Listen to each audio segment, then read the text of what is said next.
Buenas tardes, amigos de Miscelánea.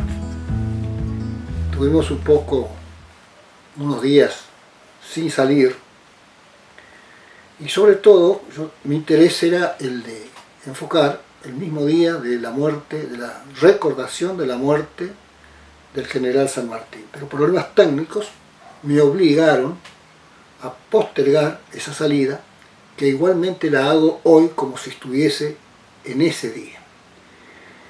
Y tenemos lo que yo quiero valorar son las dificultades, los problemas que San Martín tuvo prácticamente desde el comienzo de su campaña, ya desde la llegada en 1812 a Buenos Aires, y que la tuvo generalmente durante toda su vida. Tuvo muchos, digamos, enemigos, ¿no es cierto? Muchos cuestionaron su acción libertadora. Y tal es así que llegó al extremo de que cuando iba a coronar la libertad y la independencia americana, se encontró con Bolívar en la entrevista de Guayaquil y tuvo que ceder ante Bolívar, porque si se ponía fuerte, no podía, digamos, tener una base como tal, puesto que el mismo gobierno argentino, que estaba en manos de Martín Rodríguez y Bernardino Rivadavia, le negó la ayuda cuando San Martín envió un comisionado para requerir la ayuda y así seguir, después de Perú, consolidando la libertad de América. Es decir, que debió necesariamente, antes que, digamos así, perder todo lo que se había logrado con respecto a América, debió ceder ante Bolívar y dejarle la gloria a Bolívar. Ese fue San Martín, prefirió el renunciamiento antes que echar a perder todo lo que se había hecho. Y así Bolívar coronó la independencia de América con la batalla de Junín en el Alto Perú y la independencia posteriormente de Bolivia, que si hubiera sido San Martín que hubiera seguido, no sé si hubiese salido la independencia de Bolivia. La independencia de Bolivia salió por eso, porque entró Bolívar y además porque el gobierno argentino se negó a retener las provincias del Alto Perú. Eso es, digamos así, la historia. Lo ha recordado, lo ha puesto, pero no ha puesto la vehemencia para condenar esas actitudes antipatriotas de muchos argentinos de aquella época. Por eso San Martín es un héroe y un héroe sano, ¿no es cierto? Un héroe prudente, un héroe que no, digamos, claudicó en ningún momento la idea del americanismo que tenía. Ya cuando llega a Buenos Aires en 1812 en la fragata George Canning, con un grupo de amigos, entre ellos Alvear, Holberg, Sapiola y otros, no Sapiola no, pero Holberg y otros, ¿a qué vienen acá? Vienen a ofrecerse para esa necesidad de la independencia. Ya la Revolución de Mayo había acontecido y eso había que redondearla, coronarla con un acto digno, o sea, la independencia nacional. Bueno, ellos vienen a hacer ese esfuerzo, pero no solo de la Argentina, vienen a redondear con una independencia continental del poder de España. Y así es recibido San Martín en 1812 por el primer triunvirato, y lo recibe un solo triunviro, Chiclana. Los otros dos, que eran Zarratea y, bueno, ya va a salir, se niegan a recibirlo a San Martín. Ahí comienza el problema para San Martín. Es decir, no creen en San Martín, no creen en ese ofrecimiento que él hace, ese ofrecimiento de ponerse a la cabeza de un movimiento que lleve a la independencia argentina, que lleve a la independencia americana. Lo creen un español más, que viene, digamos, a perturbar la situación política de las Provincias Unidas del Río de la Plata. Zarratea era el otro también triunviro. ¿Pero quién estaba ahí? Ahí estaba Bernardino Rivadavia, que ya era secretario, influyente. Y más influyente va a ser, digamos, Bernardino Rivadavia cuando se trate de San Martín. A regañadientes, además San Martín no tenía familiares, no tenía nada, venía solo a Buenos Aires. Después sí hizo una cierta vida social, digamos, y ahí viene el casamiento con Remedios de Escalada. Pero, digamos así, desde el punto de vista político, estaba solo contra el triunvirato, que tenía poderes extraordinarios. Y ahí la figura clave era Bernardino Rivadavia. Por eso San Martín después tiene que hacer la revolución del 8 de octubre de 1812 contra el triunvirato. Pero para eso ya San Martín, ¿qué ha hecho? Se lo ha aceptado a regañadientes para que, digamos, comience a elaborar y a preparar los elementos para esa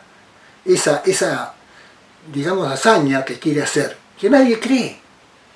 Pero bueno, en ese momento el triunvirato o la Revolución Argentina estaba en aprieto, los tenía digamos, el Montevideo, que era enemiga, estaba reconocido Elío como virrey de la provincia oriental y de algunas poblaciones del oeste del río Uruguay, como Concesión de Uruguay, Gualeguay, etc. Bueno, es decir, era un peligro latente. Por eso parece que piensan y dicen, bueno, San Martín algo nos va a servir, le aceptan los grados militares que trae y le aceptan la creación de un regimiento, que es el Regimiento de Grados de Caballo. Y todo eso, a pesar de los díceres de aquel momento, incluso la prensa de aquel momento como el Argos, están en contra de San Martín. Pero San Martín es empeñoso y obtiene un triunfo fundamental, que es el combate de San Lorenzo. Eso en cierta manera le da la pauta de los buenos propósitos del general San Martín. Pero, lógicamente, eso no va a terminar ahí. En 1815, San Martín ya está de gobernador de Cuyo. Y ahí comienzan una serie de cartas que van y vienen entre Mendoza y Buenos Aires, con muchas acusaciones a San Martín. Lo acusan de que Mendoza tiene un jefe que nadie conoce, Mendoza, es decir, el Cuyo, pero le hablan de Mendoza, que nadie conoce, que es ambicioso, cruel, ladrón y poco seguro para la causa. Pues hay fundadas sospechas, dicen, que haya sido mandado por los españoles. La fuerza que con tanta rapidez está levantando, ¿no? El ejército, con tanta rapidez se está levantando, decían esos panfletos, no tiene otro objeto que oprimir a esa provincia, Cuyo, para después hacerla con las demás. ¿Qué calificación le dan a San Martín? Sin embargo, San Martín sigue.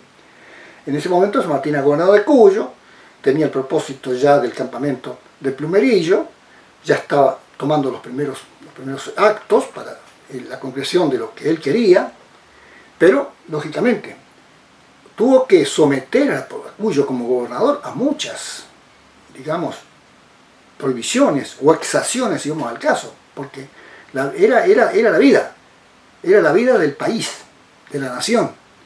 Y como no recibía el auxilio que San Martín esperaba de los hombres de Buenos Aires, entonces el pueblo de Cuyo se sacrificó. Y sobre todo Mendoza. Mendoza es el baluarte de esa campaña que hace San Martín luego con ese ejército que prepara. El pueblo mendocino, digamos así, agotó todos sus esfuerzos, ¿no? Tal es así que cuando formó el ejército, él recibió, por ejemplo, 130 reclutas que no sabían absolutamente nada, que había que formarlos, y además eran indisciplinados. Después, bueno, cuando llega Pueyrredón al gobierno del directorio, le manda 400 infantes y 250 granaderos del mismo ejército o regimiento que San Martín había formado. Que esos son los formados. Pero nada más. ¿Qué pasa después? Pueyrredón se mantiene reticente, tiene presiones, ¿no? Entonces tiene más en vista el problema de la banda oriental, lo tiene en vista entre ojo y ojo a Artigas, y consecuentemente hace una especie de renunciamiento con respecto a la ayuda que debe brindar a San Martín.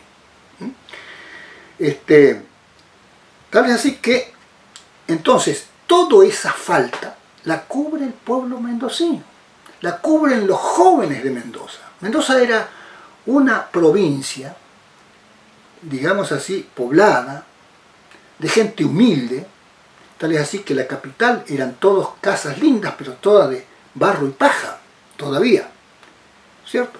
Entonces, requiere a la gente del campo, gente que hacía años o generaciones que se dedicaban al campo, ¿cierto? La agricultura, por ejemplo, la alfalfa, por ejemplo, la vid, las frutas.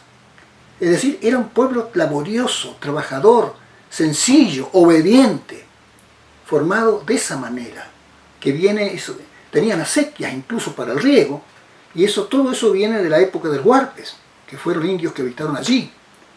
Es decir, tenían una tradición, un apego a la tierra, y al trabajo, y al esfuerzo. Por eso San Martín se valió de eso.